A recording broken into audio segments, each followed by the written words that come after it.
Your ancestor's achievement was so significant that his name became a famous quote of sorts. Yes, but that did not make him wise.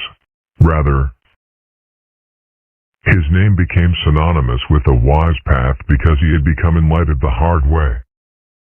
It is a form of wisdom to walk in the path of the wise who have come before, learning from what they got right. But to be remembered for wisdom, one must be willing to make the most spectacularly bad decisions and learn honestly from them. You know, I have to live with the consequences when you say things like that. I'll need a crowbar and a creative way to go no ha ha ha. Your dad is right. For all the talk of the simple wisdom of children, youth is when you're supposed to make your mistakes, so you can become wise learning from them. I was wondering why this time you hung yourself upside down instead of me. Darn straight. I'm not letting you hog all the enlightenment. Ants can't comprehend the things we do, the activities of higher, more sentient beings are. In fact, so far beyond them, I don't think they even have any idea they're missing anything. We're smarter than ants, but intelligence is a continuum. I really have to wonder what's going on around me, even now. That I'm simply incapable of understanding? Top 40 radio, politics, popular kids, gym class, Larry the Cable Guy. That's different. That's the result of my not having bug guts in my skull. We're in one of life's great transitional phases, Ozy. We're not small children anymore, but we're not yet adolescents.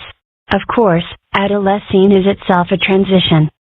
And then in early adulthood you're still finding your footing. And that ends just in time for your midlife crisis. Darn it. Is everything in life a transition to the next transition? Is there any stability? Are there any constants? BC is both corny and preachy today. Phew.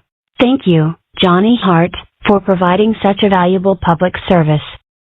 I guess it's true. Life is a series of transitions. So far, we've been from preschool to school, from early to late childhood, through a whole series of grades. It's the same never-ending instability. Maybe it'll always be like this. Just going around and around and around and around and around and around and... If you make yourself sick doing this, please do it over there. I believe playground equipment exists primarily as a source of metaphors for my observations. You're supposed to be the one who's all zen, all accepting of whatever happens, and yet, look at us, you're all bundled and sheltered. Whereas I am gloriously, joyously exposed to whatever the elements send my way. In your face, Zen boy. You can accept the existence of rain without denying the existence of umbrellas. My way is more fun. They laughed at my inventions. They mocked my brilliance. They called me mad. Mad. But they'll pay. They will all see the terrible fruits of my genius and beg for mercy, but it will fall on deaf ears. I'll laugh as they cower and grovel at my feet. There's going to come a day when I ask you how school was, and you give me a surly look and mumble fine. Then enjoy these years while you can. Pant pant. Pant pant. Pant pant. Pant pant. We tend not to have our most edifying conversations on really hot days. It's not my fault our species didn't evolve any sweat glands. When we were really young and didn't know anything yet, we viewed the world with a sense of awe because it was all new, inexplicable, amazing. People who have achieved a profound understanding of the structure of the universe, like Einstein, have a similar sense of awe, because the laws that govern reality genuinely are amazing.